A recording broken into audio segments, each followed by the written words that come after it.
예, 오늘은 에베소서 강의 제 세 번째 시간 지혜와 계시의 영을 주소서라는 제목으로 은혜를 나누려고 합니다.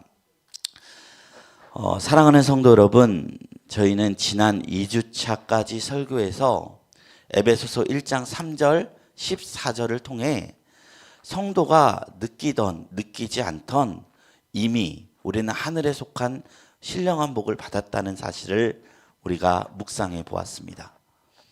그런데 우리가 실제 느끼는 현실은 어떠신가요? 여러 문제에 둘러싸여서 막상 그 복이 실감되지 않을 때가 참 많습니다. 우리에게 가장 실감이 되는 것은 눈앞에 산적한 삶의 문제들입니다. 목구멍이 포도청입니다. 그런데 말씀을 들어도 정말로 그런 우주적이라고 말하는 그런 큰 복이 나랑 관련이 있는가? 라는 의심이 들거나 감이 오지 않는 일이 생깁니다. 오늘 본문 말씀에서요, 사도 바울은요, 이것이 우리의 열심이 부족해서 그런 것이 아니라고 합니다. 무엇이냐? 이 복을 깨닫는 것은요, 하나님께서 우리의 영적인 눈을 열어주셔야만 가능하다라고 말하고 있는 것입니다. 19절 말씀입니다. 그의 힘의 위력으로 역사하심을 따라 믿는 우리에게 베푸신 능력의 지극히 크심이 어떠한 것을 너희로 알게 하시기를 구하노라.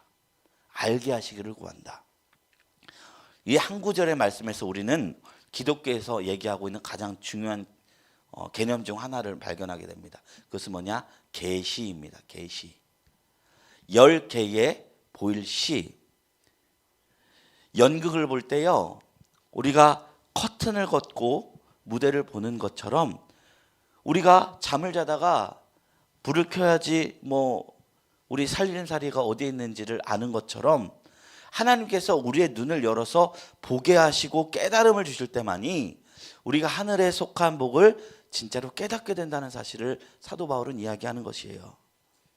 바울은 이 사실을 알고 에베소 교인들을 향해서 무엇을 하고 있느냐? 기도하고 있습니다.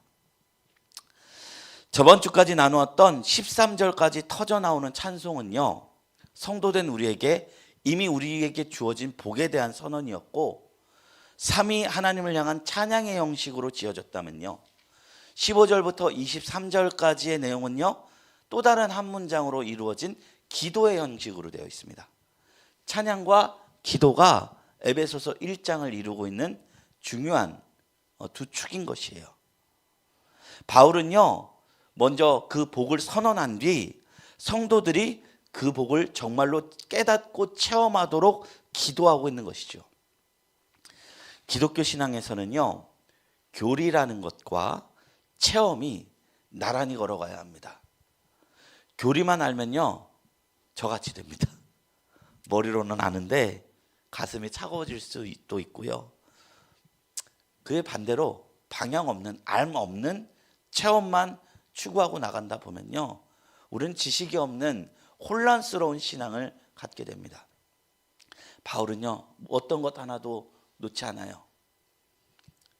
하나님이 어떤 분인지 분명히 알라는 사실, 우리에게 이 복이 임했다는 사실을 명확히 선언하고 있고, 그 다음에 기도를 함으로써 우리가 영적으로 체험하고 균형 잡힌 성장을 이루기를 기대하고 있는 것입니다.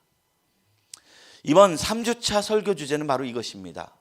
하나님이 열어주시지 않으면, 계시하지 않으면 우리는 하늘 복을 깨달을 수 없다. 하나님이 반대로 말하면 열어주시면 그 흐릿했던 복이 우리에게 너무나도 실제처럼 다가오고 삶이 변화되고 그 누가 뭐라 해도 그 누가 말려도 하늘의 복을 누리면서 살아가는 삶을 살아가게 된다는 것입니다. 그래서 우리가 기도해야 될 것은 무엇입니까? 주여 눈을 열어 보게 하소서라는 고백입니다. 눈을 열어보게 하소서. 이 고백은요, 이스라엘의 위대한 선지자였던 엘리사의 기도였기도 했습니다. 아람의 왕이요, 과거 구약시대 때 아람의 왕이 이스라엘을 침공하려 하는데 아무리 몰래 은밀하게 침공을 준비해도 늘 그 자리에 이스라엘 군인이 진을 치고 있는 것입니다. 왕이 한두 번이 아니니까 우리 안에 스파이가 있노라 의심합니다. 그래서 부하들을 탈탈탈 털었어요. 그런데 아무도 나오지 않는 거예요. 한 신하가 읍소합니다. 왕이여 그렇지 않습니다. 이스라엘에는 하나님의 사랑 엘리사가 있어서 왕께서 침소에서 혼자 생각하는 것까지 다 알아내어서 이스라엘 왕에게 알려 바칩니다. 오호라 그렇구나. 아람 왕은 즉시 군대를 보내어 엘리사의 집을 포위합니다. 그 장면을 본 엘리사의 사환이 있었는데 게하시이죠. 벌벌벌 떨면서 엘리사에게 우리는 죽게 됐습니다 선생님, 이렇게 이야기하고 있는 장면이에요. 근데 엘리사는 태어납니다. 그리고 사환에게 이야기해요. 그렇지 않다. 우리에게는 저들보다 더 많은 천군과 천사들이 지켜 보호하고 있노라. 그리고는 기도해요. 그 장면이 열왕기와 6장 16절 이하에 나옵니다. 제가 받들어 봉독드립니다. 대답하되 두려워하지 말라. 우리와 함께한 자가 그들과 함께한 자보다 많으니라 하고 기도하여 이르되 여호와여 원하건대 그의 눈을 열어서 보게 하옵소서. 아니 여호와께서 그 청년의 눈을 여시매 그가 보니 불말과 불병거가 산에 가득하여 엘리사를 둘렀더라. 이 사환이요 영적인 눈이 뜨고 나니까요 아람 군대와는 비교가 되지 않은 하나님의 군대가 눈앞에 보입니다. 그게 실제가 됩니다. 그러니까 세상의 군대가 무섭지 않더라. 방금 전까지 떨던 마음이 진정되고 평안이 찾아옵니다. 이것이 눈을 열린 사람의 모습인 것입니다. 관점이 바뀐 것입니다. 우리가 하늘의 복을 남들이 뭐라 하든 내가 깨닫고 나면요 하나님이 눈을 열어 보게 하시면요 우리는 태산같이 쳐들어오는 삶의 문제들이 하나님의 능하신 손 아래 잠잠해질 것을 바라볼 수 있습니다. 우리가 2주 동안 나누었던 말씀의 주제가 무엇인가요? 하늘에 속한 복이었습니다. 이 세상이 줄 수 없는 하늘의 평강이 있으면 이것이 신비에 속한 것입니다. 이것을 우리가 깨닫게 되면요 하늘 복을 누린다는 거예요. 사도 바울이 그것을 알았기에 감옥에서 에베소 성도들에게 평안을 축복하고 있는 장면인 것이죠. 우리 이 내용을 생각하면서 말씀을 살펴보려 합니다. 본문 말씀은 아까도 말씀드렸듯이 기도로 되어 있습니다. 13 보면요 3절부터 14절에는요 송영, 찬송, 선언 이렇게 형식으로 하늘에 속한 복을 이야기하고 있어요. 저번 주에 말씀드렸죠. 한 문장으로 이건 되어 있다. 그리고 15절부터 23절은요 에베소 성도들이 누리기를 원하며 기도한 기도문의 형식으로 이 두 축으로 1장이 이루어져 있습니다. 그런데요 바울은요 15절 16절에 에베소 교회를 칭찬하고 있어요. 어떤 칭찬을 하고 있냐면요 믿음과 성도에 대한 사랑을 실천하고 있는 교회라고 기뻐한다고 있어요. 에베소 성도들은요 이미 예수님에 대한 믿음과 서로 사랑하는 것을 잘 실천해온 교회입니다. 사람으로 치면 신앙 성적이 꽤 좋은 편이라 말할 수 있죠. 그럼에도 불구하고요 사도 바울은 내가 너희를 위해 기도를 멈추지 않는다 말합니다. 왜냐하면 이미 어느 정도 신앙이 자리 잡혀 있지만 더 깊이 하나님을 아는 데에는 지식을 넘쳐나는 지식에 넘어서는 지혜와 계시의 영이 필요하다고 본 것이죠. 그러니까 즉 이런 말입니다. 자 너희의 믿음이 좋다. 그것이면 충분하다라고 하지 않고 하나님의 계시 없이는 결코 알 수 없는 더 높은 차원의 신앙의 깨달음이 너희에게 있기를 원한다라고 중보하는 것입니다. 이 말이 저는요 되게 공감이 됐어요. 저의 설교를 통해서 알 수 있는 하나님은요 비유하자면 맹인이 코끼리를 더듬는 것과 같습니다. 제가 깨달은 건요 아무리 공부를 많이 한다 한들 이 맹인 중에 한 명이에요. 모든 인간은 하나님 나라 가기 전까지 고린도서 3장 14절 표현에 있으면 수건을 덮어 쓴 상태라고 이야기합니다. 성경을 읽고 일상에서 하나님을 경험하고 더듬더듬 100여 년 가까이 모태신앙에서 죽을 때 뭐 90년 더 나가서 뭐 진짜 장수하고 장수해서 100년을 하나님을 알아봤자 저는 맹인이 코끼리 그 코를 만지고 코끼리는 뱀과 같다라고 말하고, 어떤 맹인이 다리의 일부분을 만지고 통나무 같다고 설명하는 것과 같습니다. 결국에는요, 귀로 듣는 하나님을 우리 성도님 한 사람 한 사람이 눈으로 경험해야 제가 주장해서 믿는 것이 아닌 하나님이 부어주신 참 믿음으로 살아갈 수 있는 것이죠. 바울은요, 그것을 성도들에게 강구하고 있는 것입니다. 저 또한 이곳에 앉아있는 모든 성도님들이 하나님을 직접 경험하기를 원합니다. 그 누가 뭐라 하든 그 누가 말리든 하나님을 깨닫고 증거하는 삶을 살게 되시기를 간절히 소망합니다. 이를 위해서는 저는 할 수 있는 건 계기밖에 안 된다는 거예요. 사실 설교 들으면 어떤 거냐면 제가 모르는 거 알려주는 것보다요, 이미 경험한 하나님에 대해서 정리해 주는 수준밖에 안 됩니다. 저는 결국엔 하나님은 하나님의 영으로 스스로 깨달아야지만 알 수 있다는 것입니다. 그래서 사도 바울은 18절 이후부터 계속해서 말하고 있는 것입니다. 마음이 눈이 열려야 된다. 18절 말씀입니다.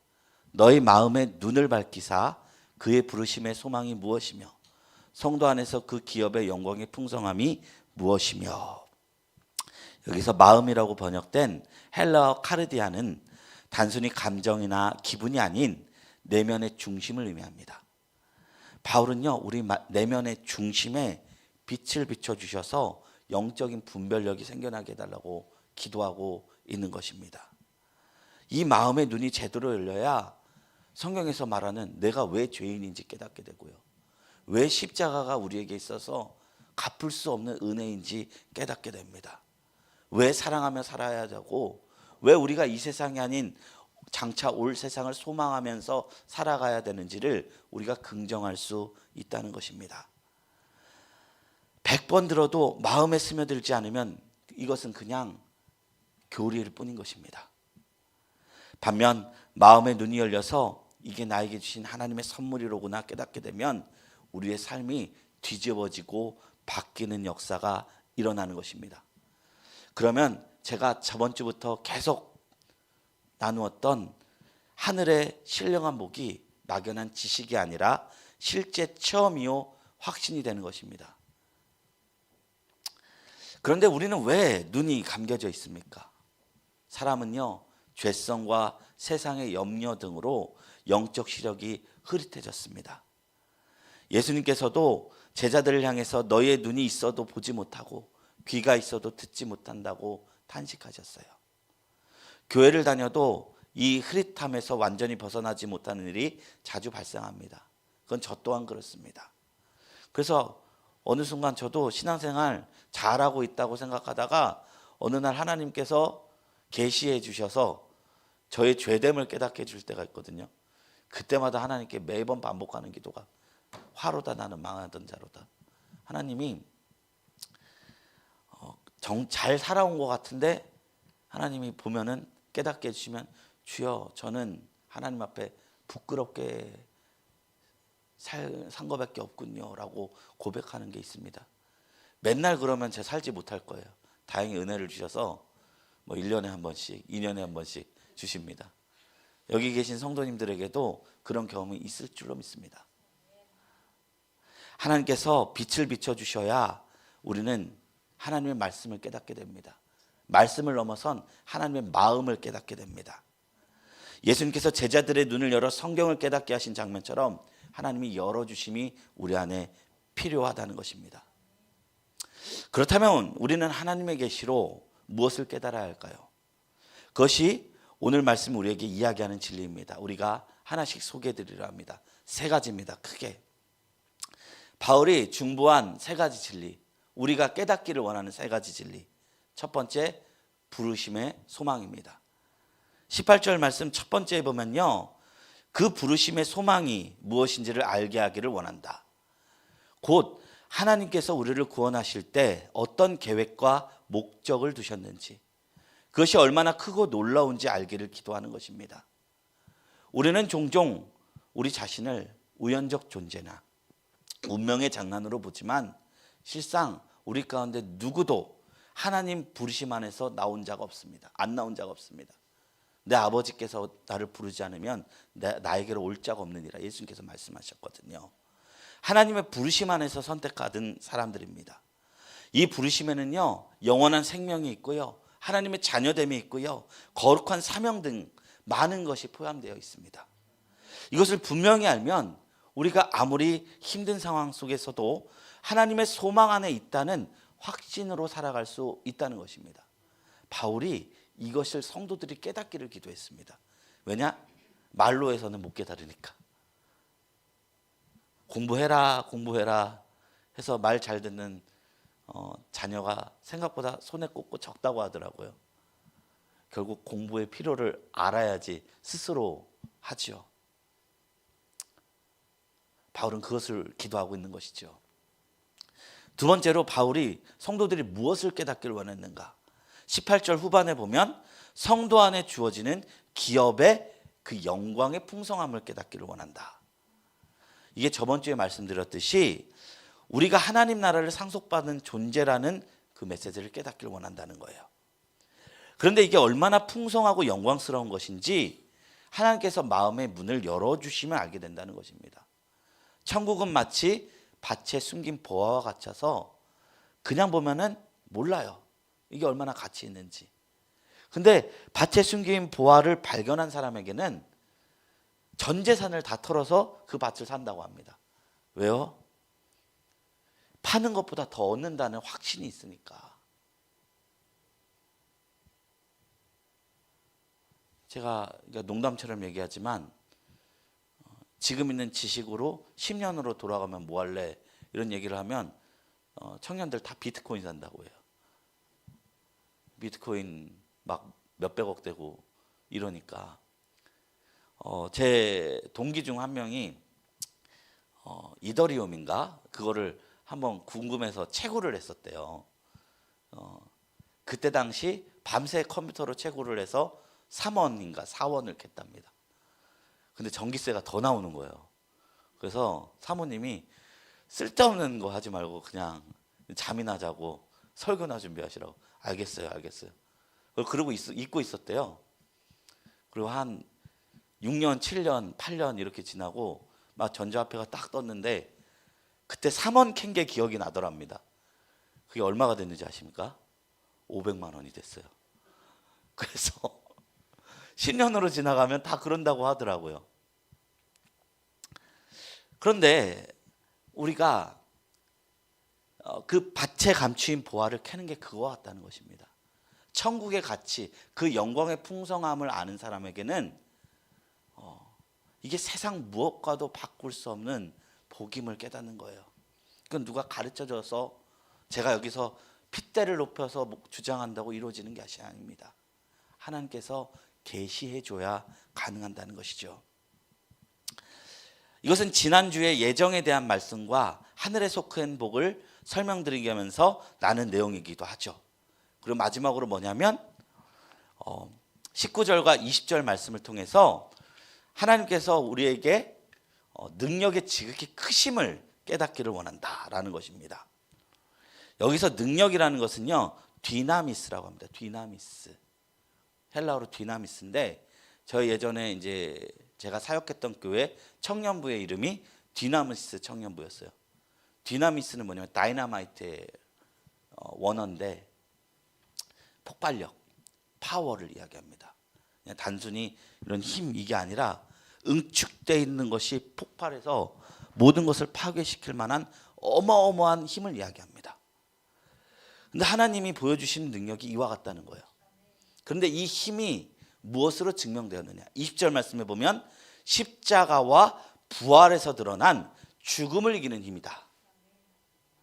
부르심의 소망, 기업의 영광, 능력의 크심, 이 세 가지를 성도들이 하나님께서 깨닫게 하시면 우리는요 어떤 힘을 갖게 되냐면 쉽사리 눈에 보이는 환경에 절망하지 않고 넘어지지 않을 수 있다는 것입니다. 바울은 이 세 가지를 제시하고 20절 이하에 계속해서 마지막 그 하나님 능력의 지극히 크심이 어떤 모습인지 어떤 양태인지를 이야기하고 있어요. 이게 15절부터 23절의 구조예요. 20절부터 21절입니다. 예수님 하나님의 능력의 지극히 크심은 얼마나 큰가. 21절까지 바울은요 하나님의 능력이 예수님 안에서 죽음과 가운데서 살리시고 하늘에 올리셔서 모든 권세에 앉히셨다라는 사실을 선포합니다.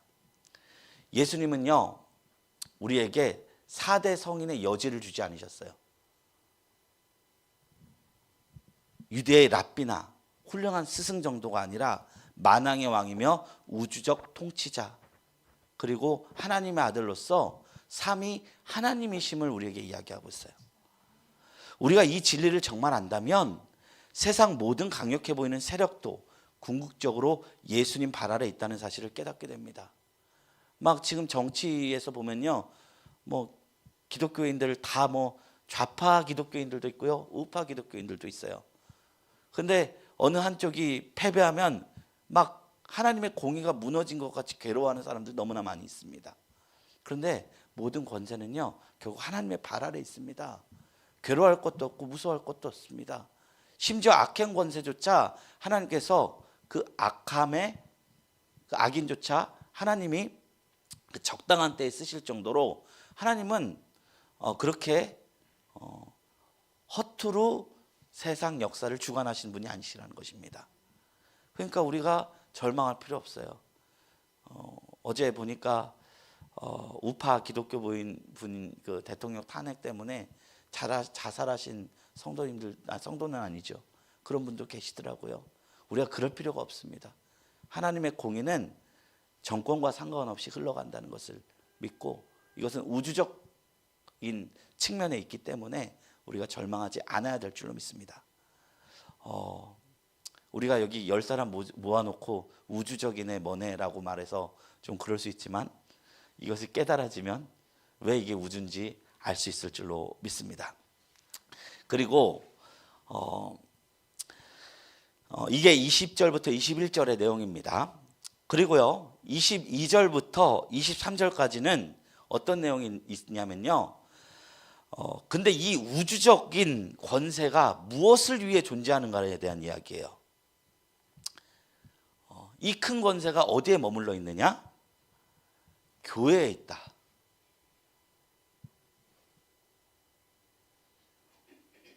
우리 말씀을 제가 봉독드립니다. 22절 말씀. 또 만물을 그의 발 아래 복종하게 하시고 그를 만물 위에 교회의 머리로 삼으셨느니라.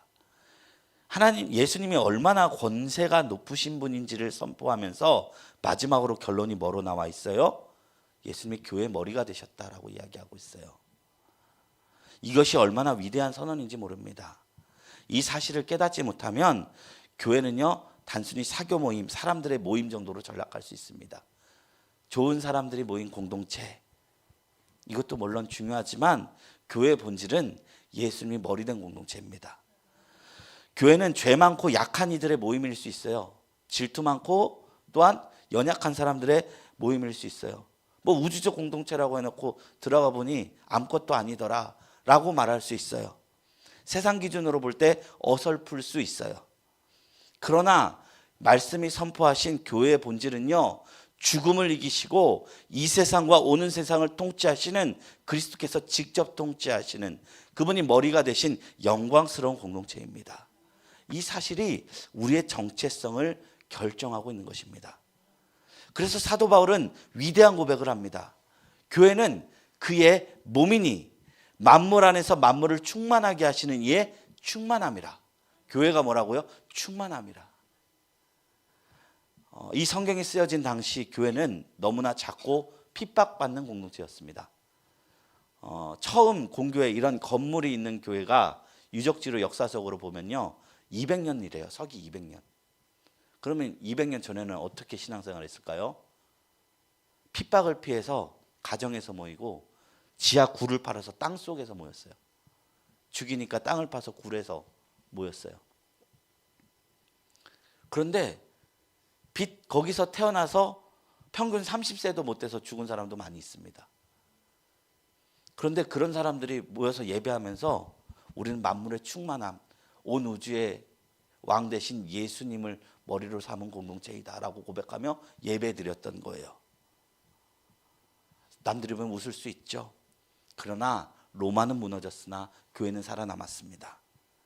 예수를 머리 삼은 교회의 위대함이 역사 속에서 증명된 것입니다. 교회가 위대해지려면 어떻게 해야 됩니까? 예수 그리스도를 머리 삼아야 합니다. 그래야 장차 희망이 있습니다. 예수가 아닌 그 어떤 것도 머리가 될 수 없어요. 목사도 그 위치를 차지해서는 안 됩니다. 장로도 그 위치를 창조해서는 안 됩니다. 그 어떤 성도도 그 자신을 대신할 수 없습니다.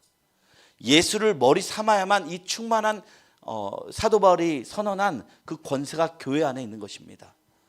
교회 내 포도나무가 가지의 나무에 붙어 있어 뿌리를 통해서 줄기를 통해서 열매를 맺듯이 열매 맺는 교회가 될 줄로 믿습니다. 교회 내 갈등이나 실망이 있을 수 있어도 우리 교회는 예수님의 몸이라는 사실을 영적 눈으로 보시기를 축원합니다. 그러면 우리 교회는 성장하게 될 것입니다. 예. 저희 보면 파를 심었어요.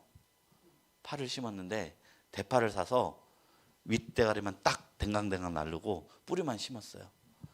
근데 자라나기 시작하더라고요. 너무 기뻤습니다. 왜 그 파가 자라났습니까? 그 안에 생명력이 있기 때문에. 반면에 흙에서 뽑은 파는요, 냉장고에 놓으면 오래 가지만 결국에는 썩어 문드러질 것입니다. 교회가 예수님한테 심겨지기를 축원합니다. 이제 정리하겠습니다. 바울의 기도는 이렇게 요약될 수 있습니다. 하나님, 지혜와 계시의 영을 부어주셔서 성도들이 당신을 참으로 깨닫게 하시고 마음의 눈을 열어 하나님의 부르심과 기업과 능력의 실체를 알게 하소서. 그리하여 예수님이 어떤 분이신지 부활하시고 승천하시고 통치자 되심과 그리고 교회가 어떤 존재인지 머리 대신 예수님과 하나 된 존재를 분명히 알게 하소서. 이것이 우리 안에 깨달아지는 은혜가 있다면 성령께서 깨닫게 해주신 것입니다. 이 진리를 깨달아 이 세상을 이기고 죄를 이기고 더욱더 거룩한 성도의 삶을 살아가게 되릴 주님의 이름으로 축원합니다. 말씀을 맺습니다. 복음이 지식이 아니라 실제가 되는 길은요, 우리의 영적인 눈이 띄어지는 길밖에 없습니다. 이것은 힘으로도 능으로도 되지 않고 오직 성령님의 역사로만 가능합니다. 이 성령님의 강권적인 역사가 저와 성도님들의 마음속에 머물기를 주님의 이름으로 축원합니다. 그리하여 주님의 몸된 교회를 아름답게 세워나가게 되시고 저희의 삶이 늘 승리로 점철되기를 주님의 이름으로 축원합니다.